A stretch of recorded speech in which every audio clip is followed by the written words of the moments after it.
Day after day, we are surrounded by the presence of criminals. We are spectators to the deepest darkness in human actions and the bizarre reality that someone's suffering can be a form of pleasure. As dedicated investigators of the criminal world, we're on a mission to uncover the most shocking crimes and get inside the minds of those who commit them.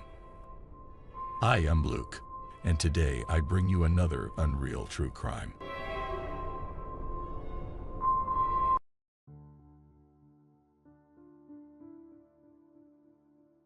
The case of the Whitaker family.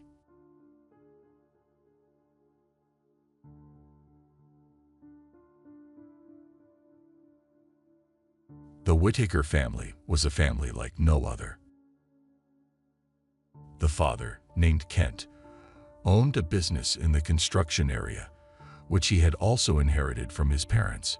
It was a well-established business of several generations, doing very well economically.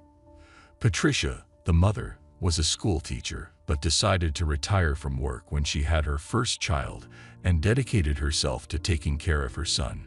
Their first son, the eldest, was named Bart, and a couple of years later, they had another boy, Kevin. These two children were quite privileged. As their friends saw them, they were given everything they wanted, attended the best schools, and their house always seemed to be the place where everyone wanted to gather because they always had the latest toys and the latest movies. Their mother, Patricia, was always there taking care of them, and having been a school teacher, she had a lot of empathy with children, so the kids felt very happy at home.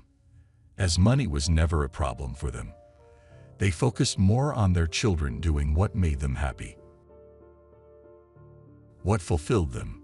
Bart, the eldest son, shared his passion for cycling with his father from a very young age, which meant they spent a lot of time together, always fixing their bikes and going on rides. The relationship between the two brothers was also quite good, quite close, although everyone described them as polar opposites. The older brother, Bart, was more extroverted, more of a joker, somewhat more rebellious. Kevin, on the other hand, was much calmer. Everyone said he seemed more attached, more thoughtful, sensitive, and generally more considerate. This difference, instead of separating them, seemed to bring them closer together, complementing each other. Since both were quite popular with their respective groups of friends, there didn't appear to be any competition between them. Life for them seemed almost perfect. Their parents never fought, at least not in front of them. They had no major problems. Both children were well educated, well fed, and didn't suffer any violence or abuse at home.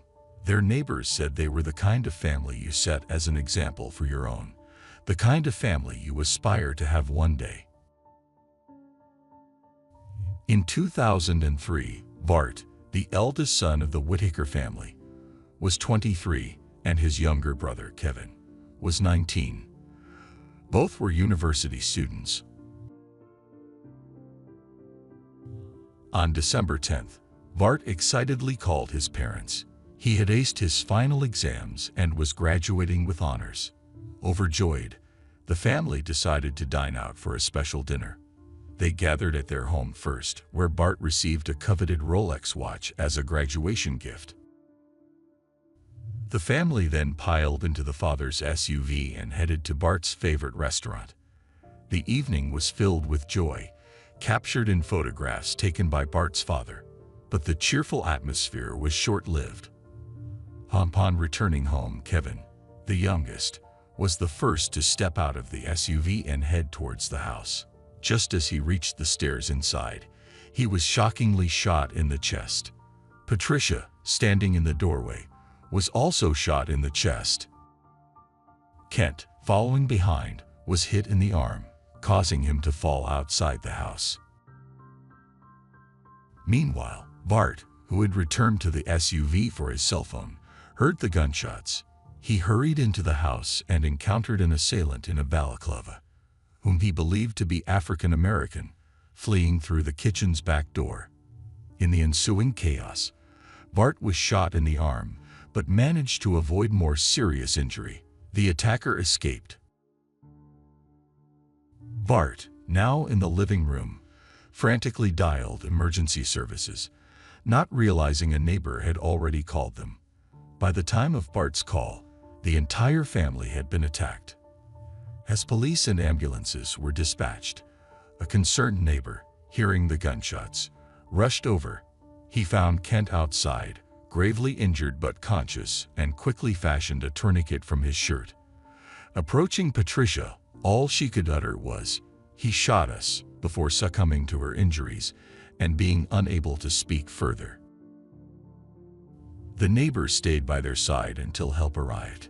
Tragically, young Kevin was pronounced dead at the scene, a heartbreaking end to what began as a night of celebration. In the wake of the tragic shooting, Patricia, gravely injured, was airlifted to the hospital. Sadly, her injuries were too severe, and she passed away before they could reach the hospital. Meanwhile, Kevin and Bart, the eldest son, both wounded in the arm, were rushed to the hospital by ambulance. Thankfully, they were conscious and alert, their conditions not life-threatening.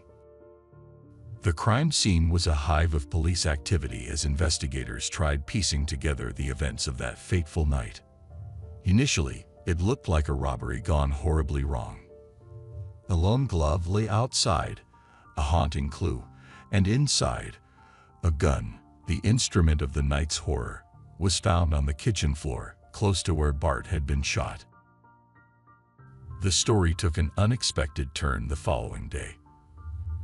Reporter, delving deeper into Bart's claimed university graduation, made a startling discovery. Bart was not enrolled at the university and was far from graduating. This revelation, once passed to the police, added a complex layer to the investigation. In the hospital, detectives confronted Kent with the news of Bart's academic deception. Surprisingly, Kent's reaction was one of calm acceptance rather than shock or grief, despite the tragedy that had struck his family. The police then turned to Bart, seeking an explanation for his lies. Overwhelmed by academic pressure and fearful of disappointing his high-expectation parents, Bart confessed to fabricating his educational success. Amidst this turmoil, the community gathered to mourn Patricia and Kevin's passing. The funeral service, attended by over 1,000 people, reflected the family's standing in the community. Friends of Kevin shared heartfelt tributes, painting a picture of a generous and beloved individual. Bart, too, was a focal point of these tributes, often hailed as a role model by his younger brother. As the investigation progressed, the initial theory of a burglary unraveled.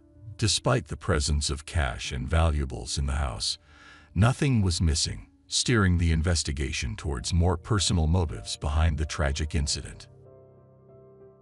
The detectives, piecing together the chilling events at the Whitaker home, noticed something odd about the master bedroom. The drawers were all slightly open. It was as if someone had peeked inside, but didn't rummage through. Curiously, nothing seemed missing, and there were no signs of forced entry. It was as if the attacker knew exactly when the family would return, a suspicion further fueled by the precise nature of the shooting. 4 shots were fired in the dark house, each hitting a different family member, with 4 shell casings found at the scene. It seemed the assailant either knew the layout of the house well or was an exceptionally skilled shooter. The gun used in the shooting, found on the kitchen floor, bore no fingerprints, just a partial palm print, not enough to identify anyone. When they traced the gun's registration, it was linked to Kevin, the younger son who was already deceased. He had kept the gun in a safe in his room, which had been forcefully opened. Intriguingly, the master bedroom, where valuable items were stored, was left untouched. Instead, the focus was on Kevin's room, where the safe was cracked open to retrieve the gun. This indicated that the assailant was searching for something specific and knew exactly where to find it. The only item missing from the house was Bart's cell phone, which he had dropped during the chase and the assailant had picked up. The investigation took a turn when a friend from Bart's past reached out to the police. This friend revealed a shocking plot. 2 years earlier, in 2001, Bart had solicited him to murder his family in exchange for payment. The plan detailed by the friend mirrored the actual events that unfolded. Although the friend, Adam, had an alibi for the night of the murders, the police were intrigued by the striking similarities between the planned and executed crimes. Adding to the complexity, Jennifer, another friend of Bart's, had overheard him and his roommate discussing a similar plot. Alarmed, she confronted Bart, who ambiguously brushed off her concerns. Despite Jennifer's subsequent report to the police and their conversation with Bart's parents, the matter was not pursued further, partly due to the parents' trust in their son. Following their discharge from the hospital, Bart and his father, Kent, returned to live in their house. Despite the police's concerns for Kent's safety, he remained steadfast in his belief in Bart's innocence, noting Bart's exemplary behavior and newfound religious devotion since leaving the hospital. The mystery deepened around Bart's involvement in the crime. Detectives couldn't shake off their suspicions, especially recalling his previous attempt to plot a similar crime with his friend Adam. They started digging into Bart's current circle, zeroing in on 2 names: Chris, his roommate, and Stephen, a neighbor. Both young men were known for their carefree lifestyles, lacking stable jobs and clear future plans. When the police questioned them, both Chris and Stephen staunchly denied any involvement in the crime. In an unconventional move, the detectives asked for DNA and scent samples from the duo. They used a sterilized gauze soaked in distilled water to capture their scents. These samples were then lined up alongside others, including the suspected ones. A scent detection dog was employed, first introduced to the scent of the gun, drawers, and glove from the crime scene, and then to the lineup of scent samples. Remarkably, in all 3 tests, the dog matched the scent on the crime scene items to Chris's scent. However, this type of evidence wasn't enough to hold up in court, and detectives knew they needed more to build a solid case. As they delved deeper, detectives found that the robbery scene didn't add up, and Bart's lie about attending university only cast more doubt on him. They even tapped the phone lines of Chris and Stephen, hoping to catch something incriminating. Bart, for his part, seemed cooperative during police interrogations and even participated in a reenactment at the crime scene, but his accounts were vague and unconvincing. In a twist, the police got Adam, the friend who had revealed Bart's 2001 murder plan, to call and blackmail Bart. In that call, Bart neither confirmed nor denied his involvement, but agreed to pay Adam $20,000 to keep silent. Later, Adam received $250 in cash from Bart, and the police found Bart's fingerprints on the envelope, further linking him to the crime. 7 months after the murders, in July 2004, Bart told his father, Kent, he was going out with friends. The next morning, with Bart nowhere to be found, a worried Kent contacted the police. They discovered Bart's truck abandoned outside some apartments, far from his home, with the engine still running. This strange occurrence, coupled with the fact that Bart had stolen $7,000 from Kent, started to turn Kent's belief in his son's innocence. The police, not letting up, increased pressure on Chris and Stephen. They conducted extensive interviews with their families and acquaintances, keeping the investigation active. Their persistence paid off a year later. Unable to live with the guilt, Stephen came clean to the police, confirming their suspicions. He confessed that Bart had orchestrated the murder of his family, motivated by the prospect of inheriting everything if his younger brother was also eliminated. Bart had promised a share of the inheritance to both Chris and Stephen, though he never specified an amount. Stephen revealed that while he didn't enter the house and only acted as the getaway driver, Chris was the one who went inside and executed the shootings. Stephen also admitted that he was initially reluctant, but was coerced into the plan. The final piece of evidence surfaced when the police, 18 months after the crime, discovered a backpack thrown into a lake by Stephen and Chris. Inside the backpack were items linking them to the murders: a chisel with blue paint matching the forced-open safe, bullets identical to those used in the crime, a matching glove to the one found at the crime scene, a partially empty water bottle with Chris's DNA, and 2 cell phones registered in Bart's name, used for communication during the crime.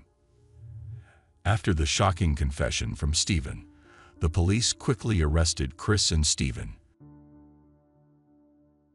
But the saga took another twist 8 days later, on September 15, 2005. A Mexican man named Rudy Rios, lured by a $10,000 police reward, made a call that would crack the case wide open. Rios confessed he had sold his identity to Bart for $3,000 and had even helped him escape to a small town on the Mexican border. There, Bart, funded by the stolen money from his father, blended into the local life. He rented a room, became a regular at the local church, made new friends, and even found a girlfriend.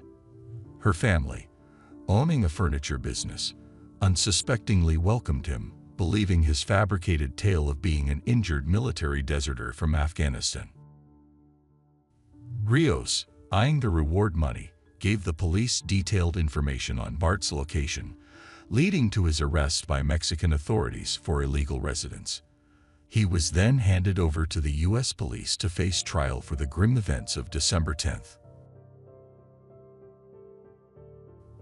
On that fateful night, Bart orchestrated a dinner outing, under the pretense of celebrating his false university graduation. He needed his family to leave and return home together, setting the stage for the planned attack. At the house, Bart casually took photos with his family, even making an obscene gesture in one, a haunting detail given the impending doom he knew was coming. Bart maintained a calm face at the restaurant, later describing himself as feeling numb. Meanwhile, Chris, waiting in Bart's truck, accidentally dropped a glove, a critical piece of evidence later found by the police. Using a key and alarm code given by Bart, Chris entered the house, avoiding any signs of forced entry. He retrieved the gun from Kevin's safe and lay in wait. As the family left the restaurant, Stephen, stationed outside, gave Chris the signal. Stephen discreetly followed the family home, parking a block away to await the aftermath. Chris, following the plan, shot the 3 family members inside the house and then Bart in the arm, to disguise him as another victim. Bart's subsequent call to emergency services included a misleading description of the attacker, further complicating the initial investigation. After the horrendous act, the 2 drove to a lake, their mission to dispose of a bag containing the damning evidence of their crime. Back at their homes, Chris and Stephen waited anxiously for Bart's call, expecting to discuss their payment for the grim deed. Yet the call never came, and Bart failed to deliver any form of compensation for their involvement. March 2007 marked the beginning of Bart's trial, where a series of startling admissions came to light. Bart confessed to plotting the murder of his family, not once but 3 times. His first attempt dated back to December 2000 with a couple of friends. Their plan failed when an attempted break-in triggered the house alarm, sending them fleeing. A few months later, Bart designed another plan with his friend Adam, which never materialized beyond mere talk, thanks to their friend Jennifer overhearing and reporting them. The third attempt, tragically successful, was executed with Chris and Stephen. Even after his parents uncovered the second plot, Bart, driven by a big desire to see his family dead, did not deter from his fatal intentions. During the trial, friends involved in the earlier, unsuccessful plans were granted immunity in exchange for their testimony against Bart. Despite Bart's claims of guilt and remorse, Stephen's testimony painted a different picture, revealing Bart's cold request to finish the job by killing his father in the hospital. Bart's duplicity extended even to his girlfriend's family in Mexico. He spun a web of lies, claiming he was an only child, unloved, with a mother who was a prostitute. Living under a false identity, he felt emboldened to fabricate this false narrative. In a disturbing revelation, his girlfriend testified that Bart, in a twisted attempt to comfort her during a family dispute, suggested they could kill her parents, a suggestion she thankfully did not take seriously. The trial, lasting a mere 7 days, concluded with the jury needing only 2 hours to declare Bart guilty. With the death penalty looming over him in Texas, Bart took the stand in his defense, pleading for his life and arguing against the capital punishment. The prosecution grilled Bart on the potential danger he posed to society. His defense: he claimed to have harbored hatred only towards his family. After 10 hours of deliberation, the jury sentenced him to death. Bart's case was peculiar. There was no history of abuse from his parents. They were loving, supportive, and provided him with every opportunity, including luxury cars and a house for university. Despite receiving everything materially, Bart testified he felt unloved and blamed his family for the person he had become, seeking revenge for a life he resented. Bart's journey through the justice system was a tumultuous one, marked by repeated attempts by his lawyers to overturn his death sentence. Yet, each appeal hit a dead end, as the courts consistently denied them. Throughout this ordeal, Kent, Bart's father, remained a steadfast pillar of support. Despite the gravity of his son's crimes, Kent publicly forgave Bart, professing belief in his son's remorse and vowing to stand by him until the very end. As the years in prison passed, the inevitable drew closer for Bart. 11 years after his sentencing, his execution was scheduled for February 22, 2018. With the clock ticking down, Kent ramped up his efforts to save his son. He appeared on television programs and passionately pleaded with the Texas Board of Pardons and Paroles, hoping for a miracle. In a dramatic turn of events just 2 days before the execution, the board, moved by Kent's unwavering advocacy, unanimously recommended clemency for Bart. However, the final word was in the hands of the Texas governor. On the day destined for Bart's execution, as the grim procedures commenced, a glimmer of hope emerged. Bart had his last meal and precious moments with his father, perhaps for the last time. But fate had a twist in store. 45 minutes before the execution, the governor granted Bart clemency, sparing his life on the condition that he would never challenge his new sentence: life imprisonment without the possibility of parole. Meanwhile, Chris, the triggerman in the tragic saga, received a life sentence with the possibility of parole after 30 years behind bars.